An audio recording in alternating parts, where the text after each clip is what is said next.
They're live. Hi, everybody. Welcome into the Loretta McNary show. This is a show I am so super excited. It's been a long time. It's been a long, you know that song, it's been a long time coming. It's been a long for tonight. My guest is the amazing Maria Howell. Maria, welcome to the show, darling. Thank you. Thank you for having me. Good to see you. You know, I have been patient and I have been waiting because my sister is a super busy jazz vocalist, voiceover artist, all of that. Somebody's already saying hi, Maria. Hi, whoever's saying hi. Hello. So I wanted to kind of share something. I didn't know that you trained for 6 years. That I what now? Overseas for 6 years. Yeah, I was in Asia for 6 years. Okay. Okay. Yeah. And this is how I say 6 years in Japanese. Rokunen. Okay, say it again because I think I had a Rokunen. That means 6 wow, years. we are So tell us how you got started. Most people know you from The Color Purple, the choir, singing with that big voice. Just stole the whole movie. Tell me, Howell. Tell us. Well, it's not a very long story, and well, it seems like it's not long now since I've told it so many years. But I basically auditioned for a featured extra role, and I don't know what I was auditioning for because I didn't get it. So right after the audition, or the cattle call is at that point, I asked the casting director, would she keep my photo? And I said, and oh, by the way, I sing. And so I sang in her ear. And next thing you know, I was having a screen test after that. And next thing you know, I was in the choir. And then I had to audition again for the solo spot. So it was a progression of things that happened. But at the same time, it was not like someone called me up and said, hey, we want you to be a part of the choir, be the choir solo. Yeah. But that was in North Carolina. On the campus of A&T University. I'm give a shout out to A&T because my sisters are Aggies. And although I'm a Ram from Winston-Salem State University, let's not mistake. And I went over and I just auditioned. You know, some people had to coax me to go do it because I didn't know anything about it. And so one thing, like I said, led to another. And then the rest is history. You know, the rest is history. At 35, you had to been what? 2? 5. Yeah. That's what I was thinking. At least. And then what happened after that? What happened after you did that big scene that everybody knows? Well, I was actually working at my college at Winston-Salem State University, and at the rap party, the band that played there, that was part of the entertainment, they asked me to sing a song with them, so I did. And then the next day, they called me and asked me would I join their band in Charlotte, North Carolina. And I cried because I didn't know what to do. I wanted to be in a band, but I didn't want to leave my job. And my boss at the time said, go, because you'll regret this for the rest of your life. And she kind of pushed me out of the nest. And I went and I performed with Maria Howell and the 7th Street Band for about 5 years. And then I started back acting because there was like a 5-year hiatus between The Color Purple and my next acting gig. Really? Because all I wanted to do was sing. Yeah, it was like, you know, I didn't want to, you know, I was into just wanting to be in a band, and that was my way of doing it. So, yeah. I mean, I wanted to act too, but that wasn't the first thing in my mind. I wanted to sing. You wanted to sing? Yeah. Oh my goodness. Yeah. And you sing and you act. I mean, you are so busy. You are so, do you meet yourself coming and going? Because when I was, you know, you don't. No. What do you do to relax? Watch cartoons. I read a lot. I basically watch cartoons. This past spring, I got a lot into planting flowers and things of that nature. Pruning and all that kind of stuff, just to kind of keep me, because of COVID, you know, we couldn't really go too many places. So I did a lot of that because I do work a lot. I audition a lot. And COVID, I think it's only slowed down about the first month for me, because we were doing live broadcasts, live streaming, and then I audition a lot for voiceover. So with that said, I'm in the booth all the time. And I know it because I looked, and you got hearts coming. I looked at, I Googled you because, even though you're my sister, I Googled you. I went to your IDBM, that thingy. I went to you. She has a Wikipedia, y'all. My sister has a Wikipedia page. Don't believe everything you read either. But it's on there. I'm messing with you. You got a Wikipedia page, and she's just too modest. Let me share some light and tell her story, because we'll be waiting all day on her. So as an actor, she's appeared in the hit TV shows such as Lifetime's Army Wives, Marc Cherry's Devious Maids. Everybody knows you from Saints and Sinners. We know you from Tyler Perry's movie Daddy's Little Girl. And that's just off my head. But she has also played in The Christmas Wedding Baby. And they did like a trilogy of that, Christmas Wedding, Marry Me for Christmas, or whatever it was. But you're everywhere.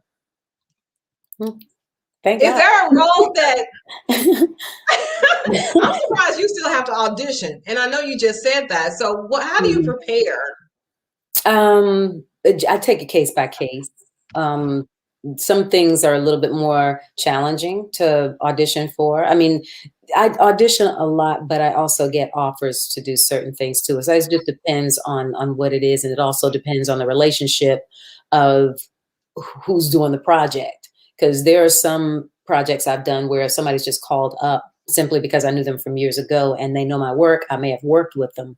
And then there are other things that people don't know me. They can look at my reel all day long, but they've never worked with me. And I have to tell people a lot of times, it's not so much of your skill set. This is show business. It's not always about your craft. Sometimes it's about the relationships, and building relationships is extremely important, and being able to have that kind of reputation when people know they can work with you, as opposed to, you can be difficult all you want.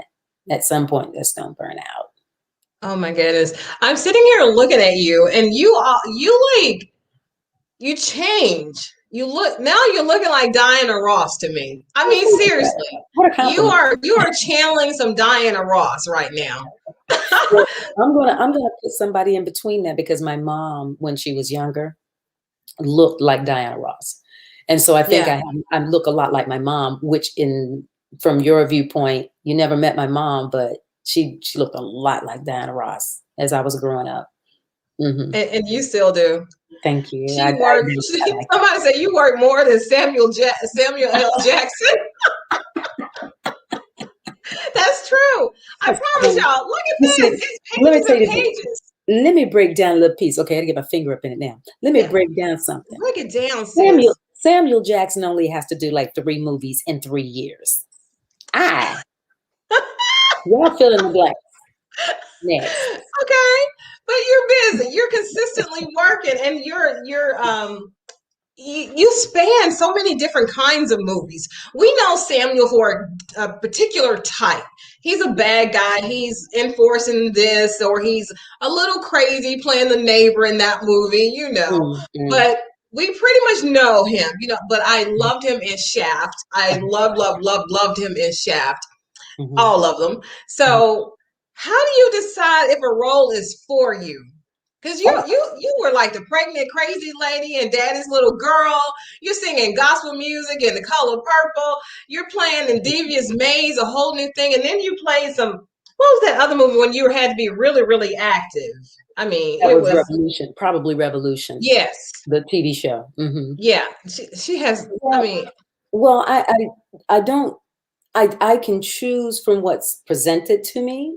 And I have certain boundaries and parameters. Let's just put it out there. There are certain things I will not do.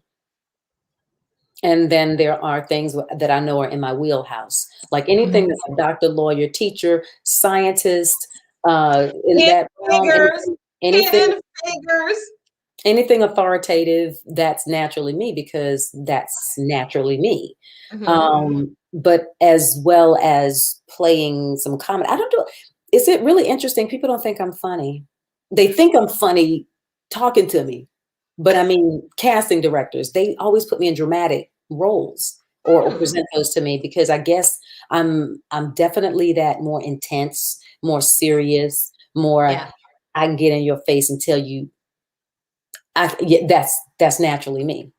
Okay. Although I think I'm a gentle flower. Okay, so do you remember in 2011, you came here to, I don't know why you were here, but I found out you were coming and I hooked up with you and Yeah. you did an acting class for us. And Yeah. people still talk about you and that was 2011. Wow. Okay. Okay. You That was came that. to Memphis and we were at my studio in Hickory Mhm. Ridge Mall at the time. But Yeah. this is a thing, you all, that I want to tell you that holds her so dear to me. She's with me, right?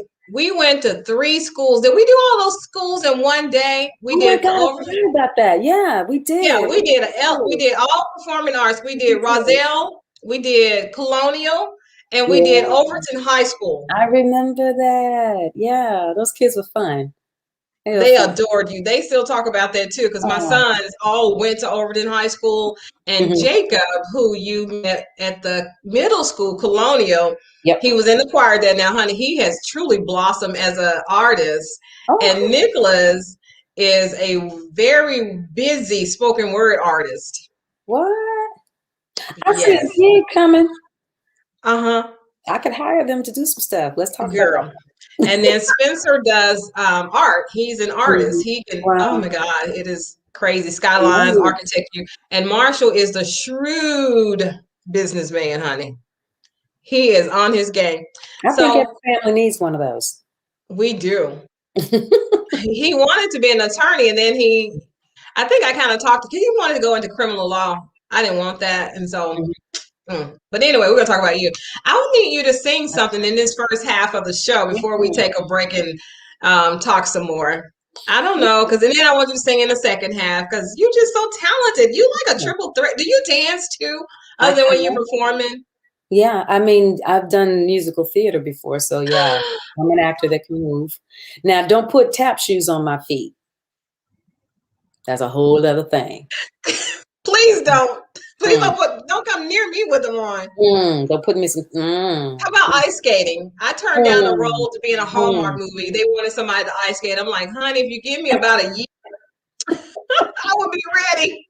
Yeah, I'm not an ice skater either. So, but I can roller skate. Oh Yeah, I can roller my skate. goodness. Yeah, I Okay, I drive, want you I to drive sing a car something. better, but I can roller skate. You say you. I- So let's see here. This is one. Ooh. This is a Yeah. song it's an old song. And for those that are Andre Crouch aficionados, they'll know this song. But this song, I'm starting a new concept with me and guitar. Just vocals and guitar and maybe a cajon drum, something like that. So this is a song that I learned that I want to just share. I just Okay. cause why not? Yes. And it goes Go like this. for it, sis. I'm dreaming about you.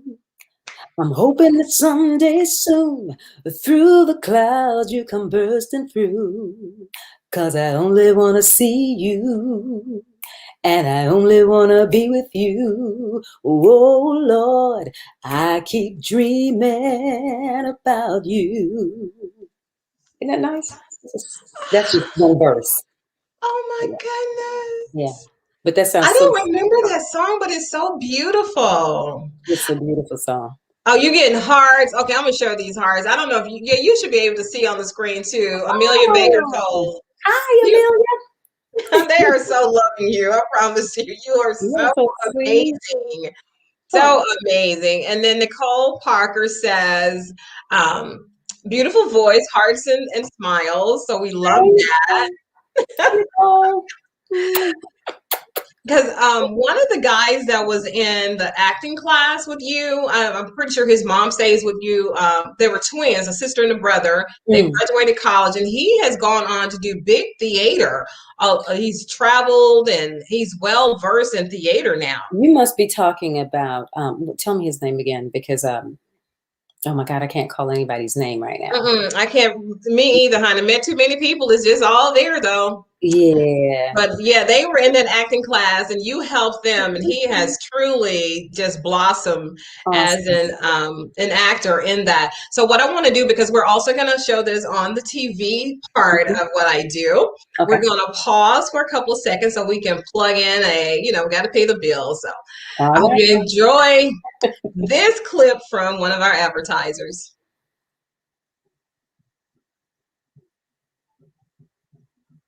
All right, and we're back. Loretta, you didn't stop long enough. Yes, I did. So, I didn't know your first name. Can I say your first name? Yeah.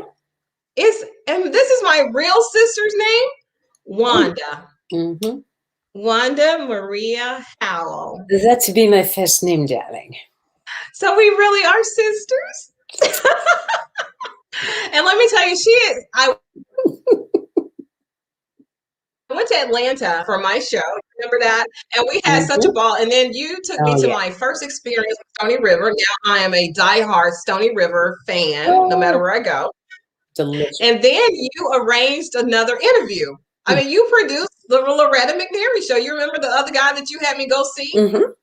Yep. Because you were doing Saints and Sinners with him. Oh, that must have been a FAMO. Yeah, it was a FAMO because he has a school, and he was a great interview too. And this lady is so gracious. And oh my God. Oh, and now let's talk about enough to go around. Your little tiny self does not have enough to go around. It's enough opportunities for everybody to do. Oh, I thought you were talking about enough loving all the people in your lives. Yeah, it's definitely enough opportunities. And we all need to share. That's what we're here for.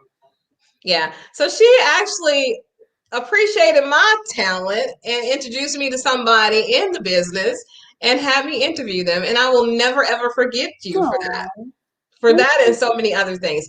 Okay, so let's kind of move over into your philanthropist role. Okay. I love your charity, and I'm hoping people that are watching will consider donating to them because, I do every once in a while when I think about it. Oh, we got Pastor Danny on. He's also saying, I know, they're loving you.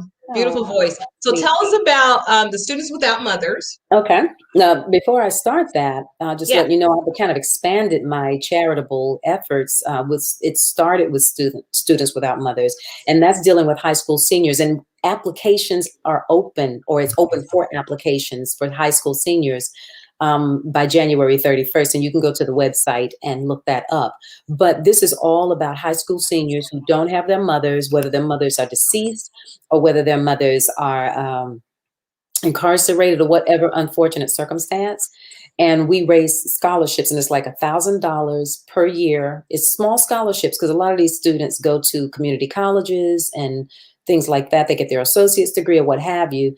And they are I'm telling you, these students are so grateful. I cry every time we have, and I hosted the last annual scholarship luncheon.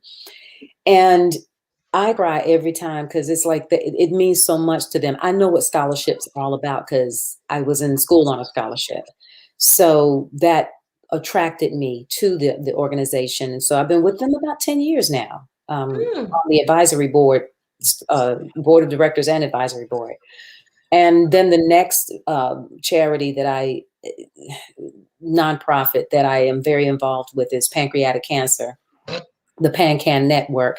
Our mother passed away 4.5 years ago from pancreatic cancer. Same thing that John Lewis, Alex Trebek, Ruth Bader Ginsburg, all of them passed away from the same disease. So there are a lot of efforts going into that on my part and my family's part. My sister, one of my sisters, is the chair person in Charlotte, North Carolina for PanCan, newly appointed.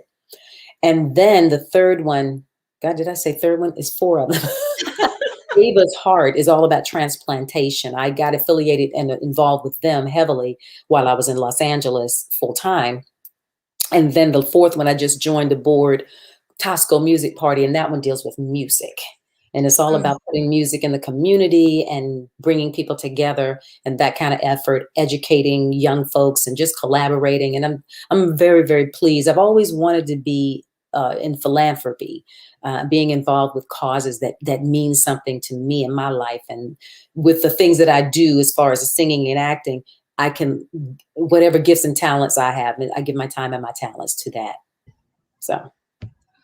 I tell you, and she is the most working actress I know. And I'm telling you, if you just go and look at her, go on her website too. Go to her website. Oh, and your merchandise too. I had to order some stuff, the journals, the cups. Tell us about that. And then I want to talk about some of these other things you've done as an actress. Well, what you're speaking of right now is called the Maria Howell collection. And I call it affectionately Merch with a Message. Simply because, I should have brought one of my pieces of paraphernalia up here. But I have different quotes that I've been using over the years that have kind of inspired me, been my mantras, what have you. And I'm a very scriptural person. So whatever I have one of the quotes on the other side, there's a scripture, whether that's T-shirts, whether that's the mugs or what have you. There you can go to my it's on social media, but it's Maria Howell collection. If you Google that up, and it's not on my website yet because I'm adding that to it. But that is all about messaging, the positive quotes with a scripture that supports it, that backs it up. Yes. And it is so beautifully done too. It is really beautifully done. Thank you. But it's so cool because I've got a young cousin who was a graphic designer who helped me. And I also have another friend of mine who, a young actor, her brother is a graphic designer, does a lot of cartoons. That's why he did a cartoon figurine of me. So that's kind of cool. So I like to put money into the younger folks' business. Yeah, because just gifted, and they are fearless. So it is easy. Oh yeah. Monica wants to tell about the website, mariahowell.com. You can go to mariahowell.com, but look me up on Facebook, on Instagram, on LinkedIn, and Twitter. You can find all my stuff there as well. Because I've been posting more on social media about the Merch with a Message. That's been in a soft launch pad for a minute, but that's getting ready to be on my website as well. Okay, I want to brag on you some more. Okay. This is crazy. So I was thinking about when you talk like that. I make faces when you talk like that. I shouldn't make all these faces. Let me drink out of my glass. I know. It's okay because I'm going to do this. I know you don't like it, but I'm going to do this, right? So you said revolution, but I was really talking about Hunger Games. Okay. Gotcha. Yeah. So she did Hunger Games. She did guest appearance on Drop Dead Diva, which I love that. I catch it on Netflix. Army Wives, The Game, one of my favorite shows. Necessary Roughness, The Vampire Diaries. You know what? I'm not into vampires and witches and stuff like that, but that was a fun role. And I'm going to tell you why. Because they had to make a wig for me that was like dreadlocks. It was just the coolest wig. I was like, oh my God, I got snakes coming out of my head. But it was the coolest, fun look, because I like putting wigs on. Yeah. Acting anyway. Okay, so she was in that, The Vampire Diaries, and I told you she was in Daddy's Little Girl. Does anybody know what role she played in Daddy's Little Girl? I love it. I just want to fast forward to that part. Because I'm like, I know she is nowhere like this lady. Because you just swapping. It would have been some real blows if that had happened for real. But she played the wife after they went on the date. And this guy was cheating. And Maria was pregnant, had 2 little kids in the van. And the little boy was like, cursing. Leave my daddy alone, tramp. I was like, ooh, okay. And Maria was beating him and she was pregnant. It was hilarious. She also played in The Blind Side, What to Expect When You're Expecting. Lifetime, Peacock Feathered Blue, House of Pain. Like how many times? What, House of Pain? Yeah. I made a guest star appearance on that. Yeah. And that wig was fierce too. She's talking about her wig. I'm just gonna talk about that wig. That wig. Let me tell you how that they hooked it. They hooked that up so good that my sister was like, I need to borrow that blouse you had on. Where'd you get the hair? I was like, I was like, can y'all talk about the acting part of it? No, right. Did you see me? It's your hair and what you have on. Yeah, because you are fierce. And I'm loving the short hair. And I know it has been short, and we talked about that too. So I'm just picking up some of these pages to talk about. You were in the red zone, addicted, the good life, leave with the sons to the grave, complication, Aquarius. We talked about hidden figures. No, she played the teacher in Hidden Figures, right? Were you a teacher? It was so awesome. And I got pages and pages of this. Yeah, and I believe so it. they can also, because we got like 5 minutes. Okay. Middle C jazz. Middle C, you and your partner that sing jazz. Let's talk about that and how they can, support that. Because I bought my tickets when you had the guy from the Greenleaf. David, Keith David is who you're Keith David, yeah. Yeah. So tell us about that. Well, Middle C Jazz is a jazz club in Charlotte, North Carolina. It's probably one of the best things going right now in this area because a lot of places are, shut down for COVID. But when they were able to open up, they did with a limited audience and a lot of protocol. There are only 2 places that I'll go live right now. And the cool thing is they live stream it from Middle C on night, so the world can see the concerts. And we did have Keith David, Bishop from Greenleaf. We had him back in October. And I just talked to him the other day, and he's maybe coming back again this time next year. No, it's already 2021. I'm sorry. Coming back in 2021. And Keith and I met years ago doing a TV show that George Lucas produced. And then later on we did, which was a couple years ago, I think it was, can't remember how long ago it was now. We did a short film called Bewildered where we played husband and wife. And that talks about Alzheimer's and dementia, early dementia. So that's been Morehouse School of Medicine in Atlanta has been doing different programs and using that film as part of their talks and discussions. So with Middle C, Noel Friedline, who is the piano player that I work with. I've been working with him for about 10 years now. We have a whole list of themed shows for the year of 2021 at Middle C, and they kind of taken us under their wing, and we've taken them under our wing. So it's a nice collaborative effort that we are. They have lots of acts there, but Noel and I do a lot of programming, if you will, and kind of get involved with what they're doing behind the scenes. So nice. Nice. Okay, I want you to, are you gonna do jazz or are you gonna do a little that Color Purple song? One more. Okay. If I were you, I would say yes. Speak, Lord, speak to me. I was so blind, I was so lost until you spoke to me. Whoa, speak, Lord, speak to me. Speak, my Lord, yeah, speak to me. Yeah, oh, speak to me, Lord. I was so blind. I was so lost. Speak to me. Yeah. That was my Thursday night version.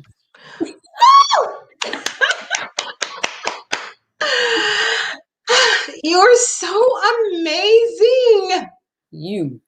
And I have to say, happy birthday to you. Happy birthday to you. Happy birthday, Sister Loretta. Happy birthday to you. Definitely gonna make me cry. I'm trying not to do that. I'm trying to be a big girl. Big girls cry. Go ahead. We do. We cry. We mess up our makeup when people like you sing to us. And I've been sung to a lot today, but you were the first one to do it in person with this COVID thing. People were leaving voicemails and Jacob's song, my mother's song. Okay, so what I want to do now, because I'm not ready to let you go, but I need to close out this first part of this first show. You got a few more minutes. And so, everybody, I want to close out the show, but we're not going anywhere. This is just for TV, right? All right. Thank my very fabulous, fantastic, phenomenal woman, Maria Howell. Make sure you look for her on Facebook, Instagram. She's always on there having fun. Make sure you purchase tickets for the Middle C, support her charities, and support her. And in closing, this is what we still say: think positive, dream big dreams. Help someone along the way, and we'll see you very soon. Goodbye, everybody. Yay. And clap. All right, we're back. Oh, Nicole Parker said it's my birthday. I can cry if I want to. Okay. It's your party. You can cry if you want to. Cry if you want to. Cry if you want to. Check this out. You would cry too if it happened to you. Yeah. That was really me singing. She was just, doing a lip sync thing. It was really, really me singing it. That's right. So, sis, what about producing? Are you ready for that yet? I know a great, fantastic writer that I really want you to do. Producing music or film? It's a movie. Okay, I'm actually going to be directing a short film that's very special, that a friend of mine, she wrote a book, and then she had it as a black box theater play, and so we're going to turn it into a short film. So, yeah, I'm always ready for producing if it's something that's a passion project for me. Yeah. Oh, wow. This one is a love story that deals with mental illness like nobody else has dealt with it. Okay. This guy is super wealthy, lovely family, beautiful wife. He's an awesome husband running this huge company, but his wife has mental illness. She leaves home sometimes. And he doesn't know where she is, and then they'll find her and she'll come back and she'll go like it never happened. But this family is so wealthy and love God and have faith, but this happens to them. And they have a son who's battling leukemia. So it's a really good love story. And then I can't tell you anymore because then I'll be giving too much, but it was based on a book, and it is so beautifully written. And we wrote the screenplay, she and I together, Sheila Bell. So we're definitely going to do something with that. Well, good. Yeah. I think we need more stories out there that talk about things that we battle with. Yeah. And that's one that we don't talk about a lot in the Black community, especially.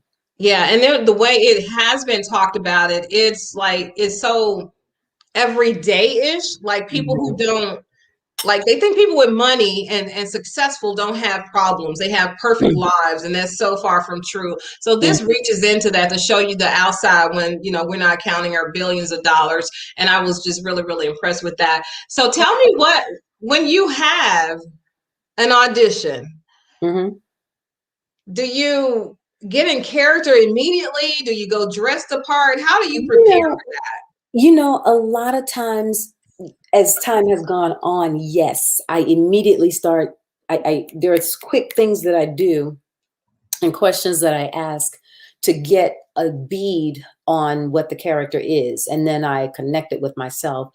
And when I say connect with myself, what I mean is, what is it in me that relates to this? How do I like this character? What is it about this character that I like? And then I do. It's not. I don't immediately start dressing like the person as I'm doing my analysis and my research. This is an interesting thing that I do. I do that part that I just said, and then I get online. I look up the producer. I look up the director. I look up different projects that they've done. I look up the cast, who's already been cast, so I know what I'm dealing with. And the reason why I look up the producers and I want to see what kind of shows and films that they do. So I know what the look and feel of this thing might be. Then I come back to the script. And when I come back to the script, I assess and I build my world and think, and a lot like theater, what you do in theater, you build your world. What's my relationship to it? But if I don't have time, like, for example, right before we connected tonight, I had an audition that was like, we need this back right away for TV and film. I didn't have time to do all that research.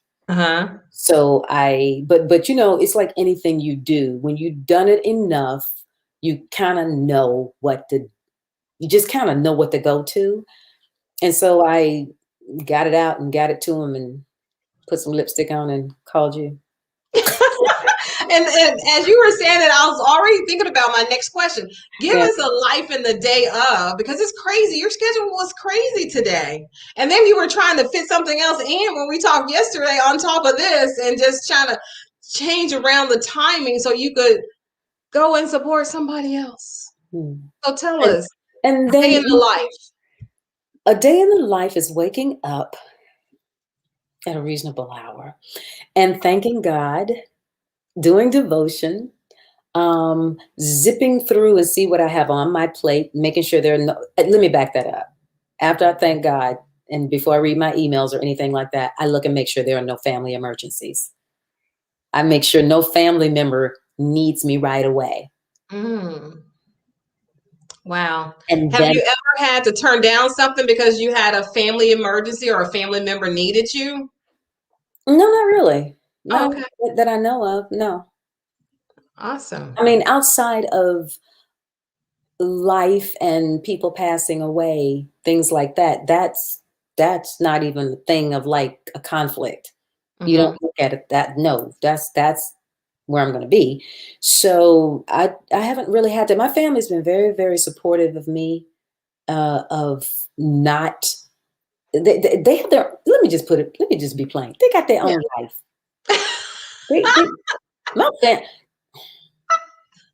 My family's busy. I'm like trying to get on their program. So no, it ain't. It's not that kind of party. They don't bother me. I don't bother them. We get together because we love each other. We're on Zoom. We there's not a day that goes by that we don't talk.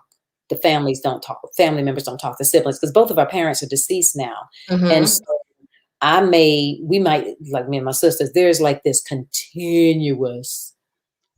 I'm sorry, my eyebrow went up. Wait a minute.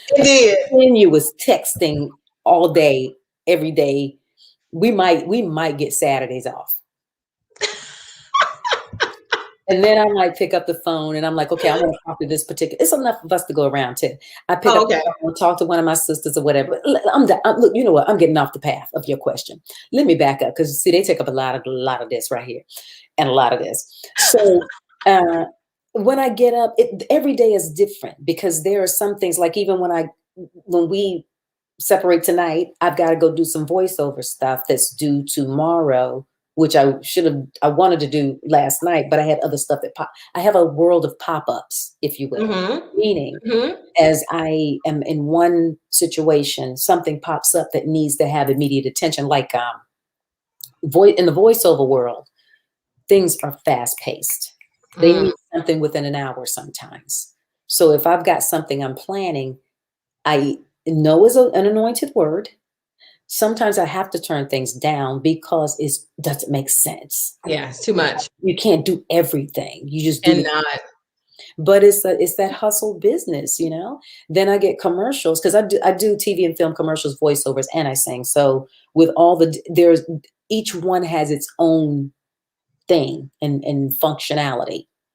And so whereas if I do a commercial audition, I need to look at all the dates, whether, call back, fitting, shoot dates, where it's going to be shooting, all that. Because it could be in Canada, it could be in California, it could be in Atlanta, it could be anywhere.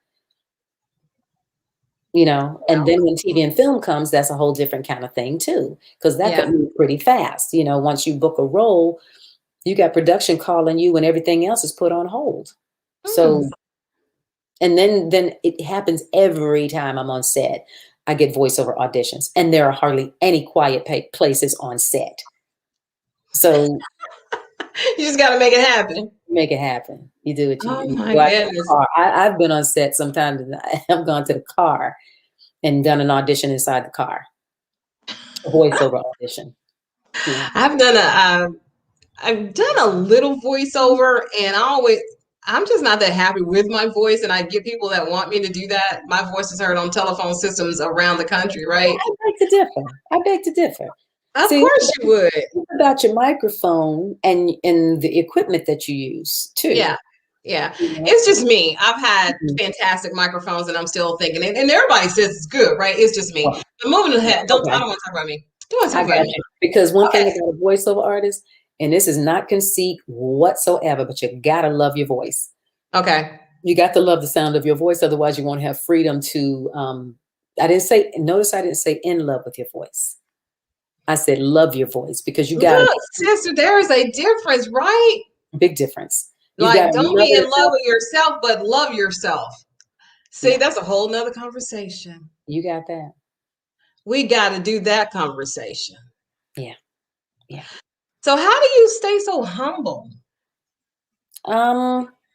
Cause I know where I come from. I know who I belong to. I know whose I am. Okay. And when you make that decision and you stay committed to that, I mean, that's as simple as that. I mean, it may seem like I'm oversimplifying it, but it's the truth. And plus, I had some wonderful parents who raised us in such a way to appreciate other people, respect other people, respect ourselves as much as we can, because that's a whole process. Yes. Um, that's another show. But yeah, I just grew up in that. I had examples of that, so I don't know any other way. I told somebody once before, I said, I don't know how else to be. And people are like, oh, you're so, people tell me that all the time. You're so humble. I don't know what else to be. If that's what that means, Yeah. I I don't get know. that a lot too. And I say that too. Well, I don't know how else I'm supposed to act. They're like, Exactly. if I hug them, like this is pre-COVID, of course, like, Mhm. you're gonna hug me or I can talk to you. I can, yeah, yeah, you can. I don't Yeah. know why you thought you couldn't. So it's just, you don't know what people are thinking about you because of what you do. But Yeah. I am every day. I love my mom. I talk to her every day. I love my niece who is supporting me by watching tonight, Nicole Mhm. Parker, and all my friends. Nicholas, your nephew who said the Mhm. spoken artist, he's like, Mom, Mhm. am I spitting tonight? I'm like, no, I need to talk to Maria. You're spitting tomorrow. And he says, I might be in love with my voice. Nicholas is so cocky. I love Hey, it. hey. I love it. He goes, cousin, you know it. And oh, his cousin said, you are definitely in love with your voice. That is hilarious. So how do we get people to be more confident in themselves? Because this is when I was doing radio and I people say, oh, you're this and you're that and you're a personality. And I was like, no, I'm just on the radio. Mhm. And so the Lord's like, there's a difference between being invisible and being humble. Mm. So Mm. we especially women, I think we just don't understand the value in being confident. If you know what you know, and God has gifted you, be confident. So how do Yeah. you know the fine line between confidence and bragging? Let, mm, that's easy. Um, Confident is when you accept, you believe and you accept that you are here for a reason and you are fulfilling that purpose and your calling. And you understand that your calling is not about you, it's about others. That makes sense? Mm-hmm. That God gifted us with, He gifted us whatever gifts He's given us. We use those gifts to the benefit of others. Is to honor God and to benefit others. Now, when you Right. get out of line with that, then you start getting out of line. Simple as that. But if Okay. you talk so much in your self-serving, that's against the grain of what we are intended to be here for. Mm. I just believe in that. And if you don't believe it, live it, try it, and you'll see that it's a very joyful way of living, very peaceful way of living. I agree. I Mhm, agree. And mhm. what about when people try to dumb down their talent so that other people are comfortable? That it in and of itself is not smart. And the reason why I say that is because I have been guilty of that. Um, that means you don't trust that God gave you something that's very unique and Oh, special. oh my goodness, that was profound. Say that again. I Because said that. I'm so guilty of it. I'm that person that wanted to ask Mhm, that question because mhm. I don't want people to think I think. I want them to See be that that's comfortable. you need to get my age. Let me break that down. Let me start- let me Break let it me down, sis. let me break that down. What that is, like I said, is not trusting that God entrusted you with what he gave you. God gave you specific gifts to you that are so unique to you to carry out as being part of the whole big puzzle of life and the whole big thing of service. If you don't do your part, it doesn't make sense. You know what I mean? It's like, for example, if I give someone $50 and I say, I want you to go buy me some groceries and buy yourself something too, and they take that $50 and don't use it, what good is it? What good is it? I gave you a gift. Now you take the gift and you use it.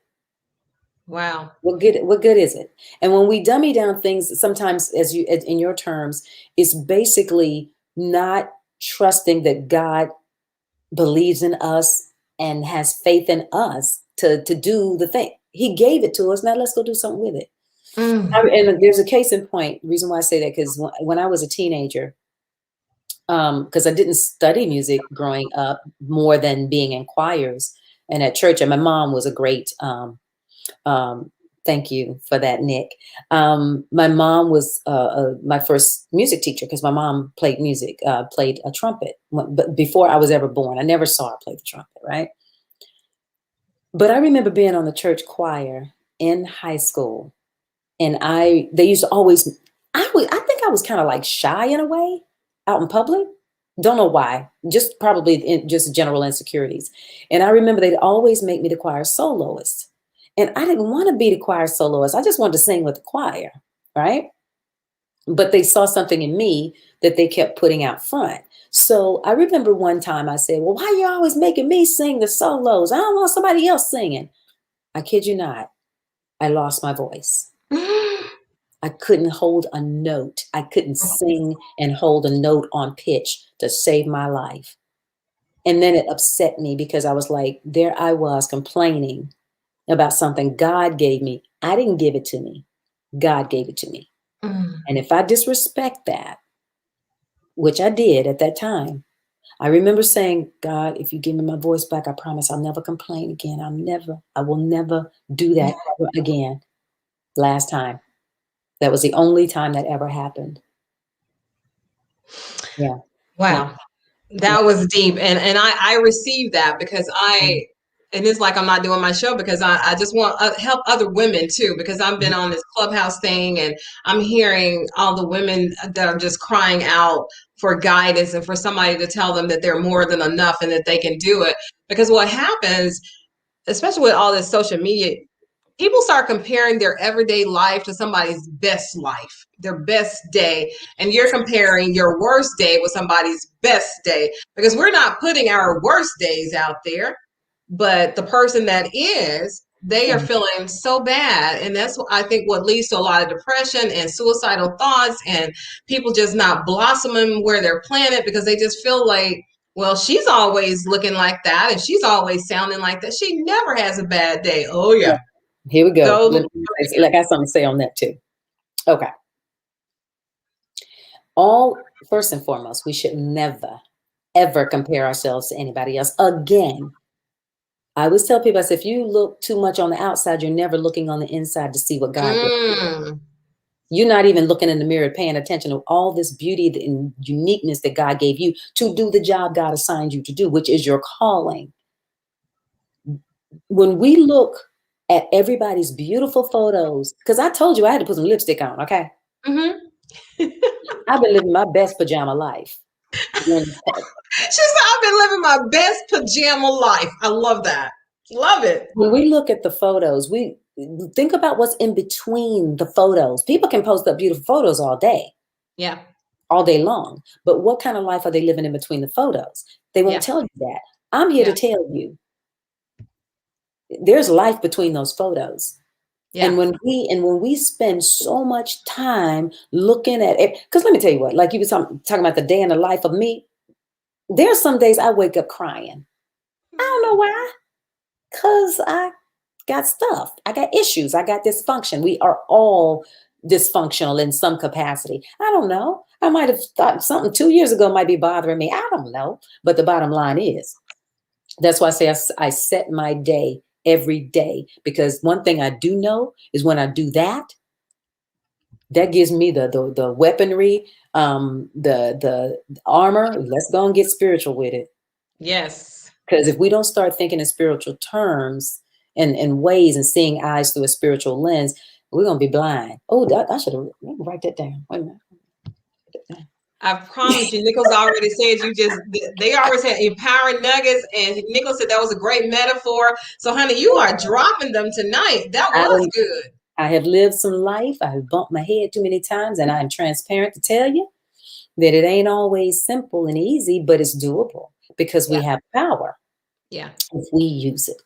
And that power is looking up and looking here.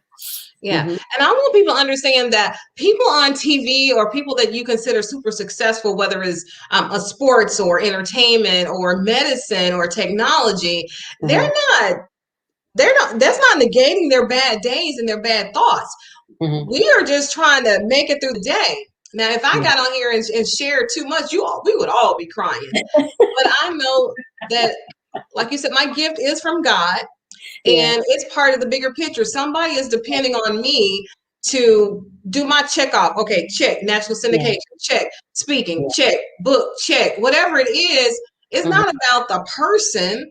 It's about you. The gift isn't really a gift unless you give it away. You're holding on to a gift that God gave you, but it's not a gift because you haven't given it to anybody.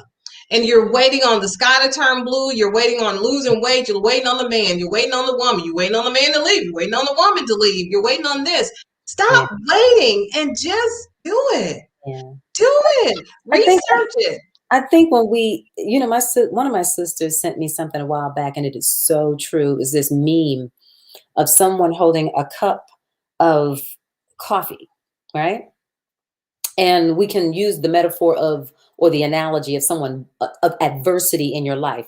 Someone bumps into you and you got a cup of coffee. What's going to come out of that cup? Coffee, right? If you had tea would come out, right?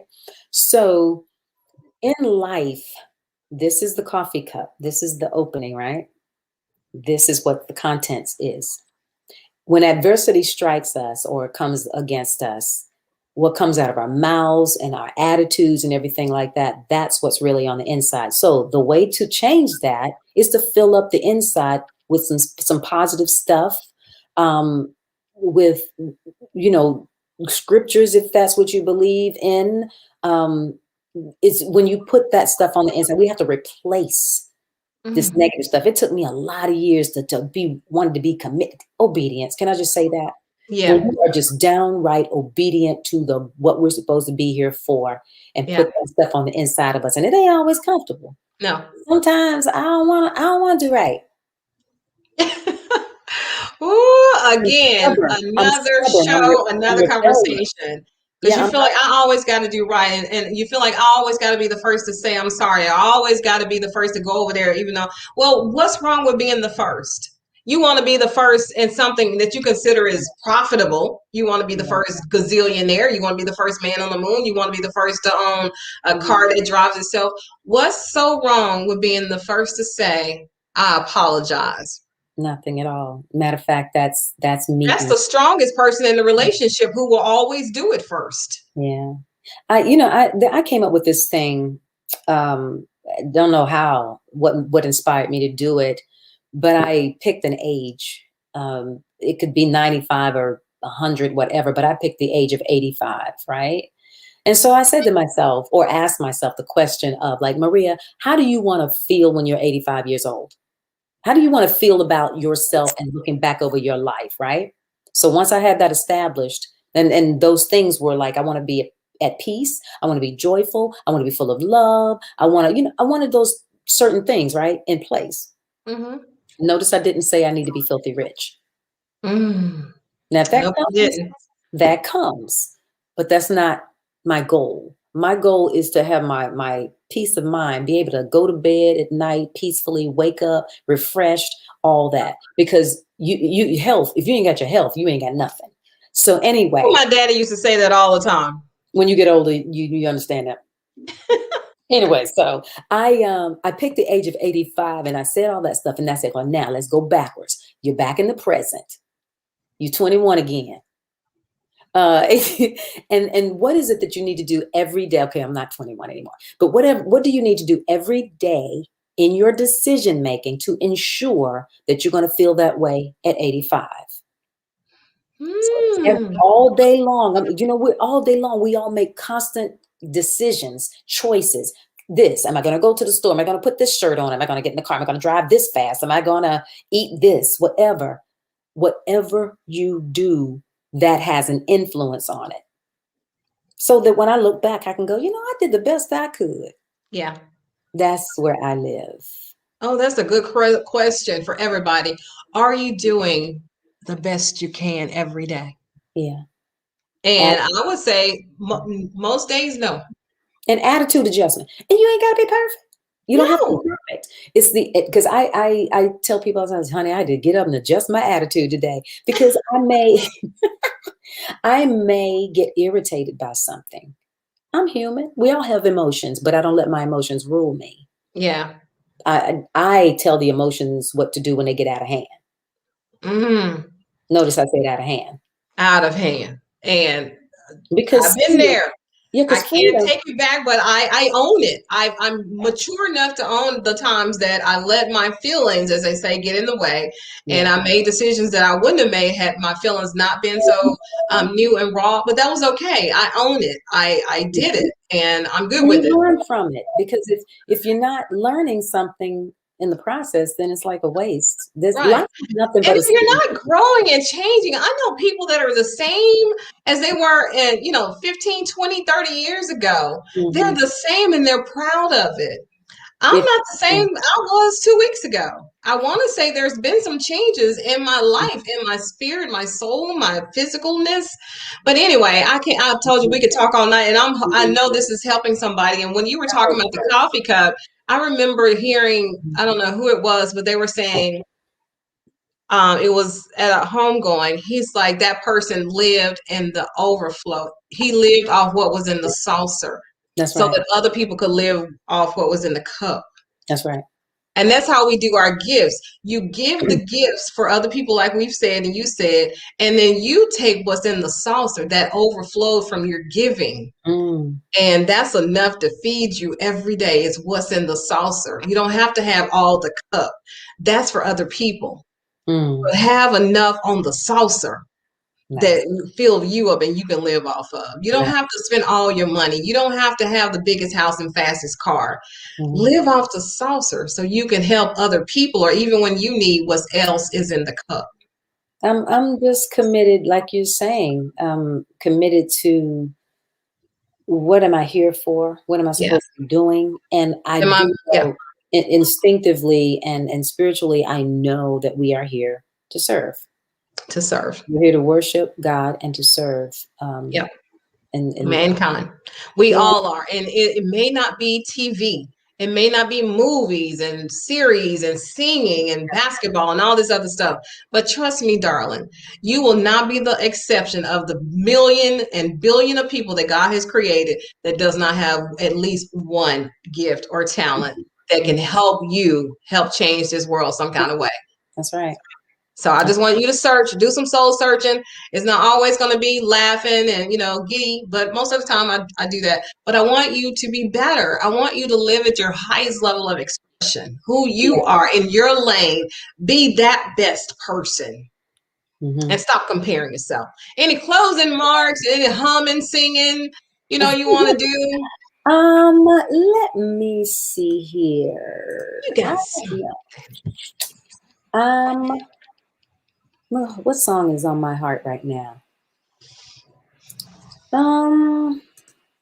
Sister, you've been on my mind, oh, sister. We're two of a kind, so sister. You see, I'm keeping my eyes on you. I bet you think I don't know nothing but singing the blues, oh, sister. And I got news for you, I'm something. I hope you think that you're something too. That's the short version. Oh my goodness, that was like so perfect. Like you just planned this whole thing. I don't think you could have chosen. I could have even thought of all the songs I love and Mhm. asked you to sing that song, but that was the most appropriate song for this time that we've had today. And she's not just singing it to me, she's singing it to all of you guys and the ladies that are watching. You're something special too. Mhm. Yes, you are. Oh yeah. I believe in you. You just got to believe in yourself and do it. Even if you don't believe in yourself, just get out there and make that first step, and you'll be surprised at the results you'll get. I don't always feel like doing this. Mhm. Man, life happens to me too, but I still got to put my hair on, my makeup on, and my pretty dress and shoes and go make black girl magic. I heard But I that. call it Jesus girl magic. Ooh, Yeah. love it. All right. I've had you for an hour on this show, and that was not Oh, planned. has it been an hour? It has been. Wow, time flies when you're having fun. I know we'll have to do this again Yeah. real soon. Thank Yeah. everybody so much for watching. You guys are, I don't just do this to do this. I want you to watch and I want you to receive something and be inspired and motivated to live your dream too and to work on yourself so you are different this time next week, tomorrow, and when you turn 85 and beyond. Any closing remarks, words of wisdom, nuggets you want to drop? I know we've just about drained you. Girl, no, I'm not drained. Oh, cool. That's why I've been drinking water Oh, out of a glass and a glass straw. ah. How Mhm. cute is that? Yes. The nugget I want to drop right now is be true to yourself. Know that true freedom is having obedience and some boundaries, of being disciplined and doing what you know you're supposed to be doing. And if you don't know what you're here to do, ask. Absolutely. And you are here to do something extraordinary. It may not be, solve the world's problems or get a rocket ship to the moon, but it's something that is just as valuable to somebody Yeah. in this world. It's here basically to tell people I did it, you can do it, whatever that is in your capacity, whatever your platform is, as long as we're spreading love. Love is the key word. Love. That is Mm. love. That's my word for this year, actually, is love. I want to just love. I want to decide in love. I want to love in love. I want to walk in love. I want to think in love. Yeah. And it's so important to understand everybody's going through something. Yeah. We all struggle with it. Good, righteous, and justified love. Ah! Not that dysfunctional stuff. No, not that fake stuff. I mean realness, where I accept you for who you are. I don't try to change you. I love you anyway. And that's what I'm talking about. Yeah. Did I say that's a process? Oh, I'm sorry. That's another show. And we'll do that show soon. All right. People are still chiming in. Can't get to everybody's comments, but we thank you. We'll be right back next week doing this. You'll see a show tomorrow on Facebook Live. You'll see us regionally here in all the South. And we're just so glad and so privileged that God really, really stops everything so we can get together and do this kind of thing. It's an honor and a privilege. On your birthday. On my sister, on my birthday. We've been trying this for a couple of years, really. And it finally happened on my birthday. On your birthday. No coincidences. And I'm so proud of you. And you continue doing all that you do. And just know, even when nobody's standing there saying you keep going, you can encourage yourself. That's another one of my favorite songs too. How does it go? Encourage yourself. Speak over yourself in the Lord. Oh, sometimes you have to encourage yourself. Sometimes you have to speak victory during the test. And no matter what you feel, let the words, speak the words and you will be healed. Speak over yourself. Encourage yourself in the Lord. Something like that. I think she's a radio. I just want to turn it down and tell her, what's that jukebox thing? I just want to press a button and have her sing all the time. I apologize for that.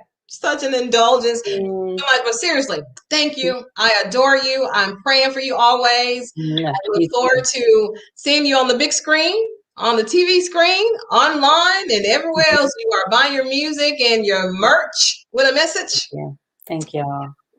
Look me up. I email people back. Oh my goodness, she sure does. As busy as she is, she will respond to you. All right, I love you much. I love you too, girly. Much. All right, everybody, let's do it. Think positive, dream big dreams, help someone along the way, and we'll see you the next time. Bye bye, everybody. Bye.